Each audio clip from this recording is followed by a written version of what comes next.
আলাইকুম। এখন আছি আমি টোকিও শহরে, জাপানের। আমি এখানে আসছি 2 দিন হয়ে গেছে।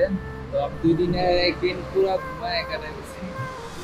অনেক জার্নি করে আসতেছি। তো আজকে বের হলাম পুরো দেখার জন্য এই জায়গায়।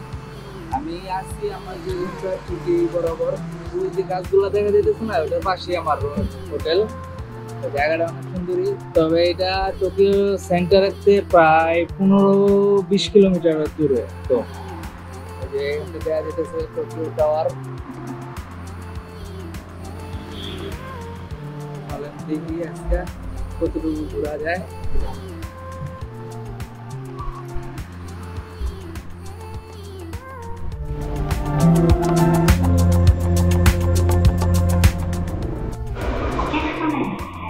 এইখানে সাবওয়ে যে চ্যানেল ওদের, এটা ব্যবহার করা খুব টাফ ব্যাপার। আমার গুগল ম্যাপ ছাড়া তো কোনো অপশনই নাই। আর শুধু আমরা ফরেনাররা যারা আসে টুরিস্ট এদের জন্য না, যারা ওরা এই জায়গার যারা লোকাল জাপানিজ, ওরাও গুগল ম্যাপ দিয়ে ইউজ করে যে কোন স্টেশন থেকে কোন স্টেশনে যাইব বা কোন এরিয়াতে যাইব। এটা পুরোটাই এরকম কন্ট্রোল, মানে মুখস্থ বা মনে রাখার মতন কোনো ই নেই। কোন স্টেশন থেকে কোন স্টেশনে যাইতে হবে, কোন ট্রেন চেঞ্জ করতে হবে। তাদের এই সিঙ্গেল নাম্বারগুলো যেগুলো না, ও ABCD এই নাম্বারগুলো হইলো গিয়া সরকারি ট্রেন।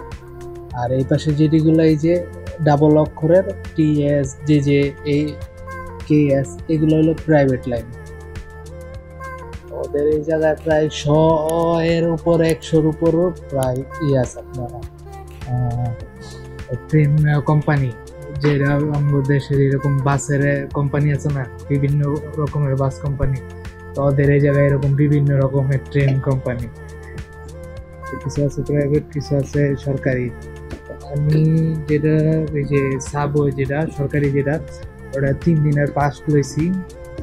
তো 3 দিন আমি এটাতে চলাফেরা করতাম এটার মধ্যে। আর প্রাইভেটে উঠতে হলে তখন আবার প্রাইভেটে যখন লাইন চেঞ্জ হয় তখন ওটার জন্য আলাদা টাকা পেমেন্ট করতে হইতেছে।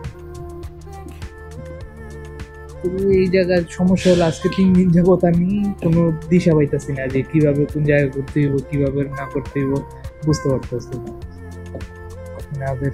ব্যবস্থাটা এরকম যে এক জায়গা থেকে অল্প একটু দেখা গেছে 20-25 কিলোমিটারের জায়গা, যেটা ট্রেনে যাই আর যেভাবে যাই 1 ঘন্টার উপরে সফর। এই অনেক টাইম লেগে যেতেছে এক জায়গায় তার এক জায়গায় গেলেও সমস্যা। তার উপরে আসার সময় যে চিন্তা করে আইছি যে অনেক ঘুরবো, বাস্তবতা হলো আসার পরে দেখতেছি যে না, কিছুই হইতেছে না। এই হলো পরিস্থিতি।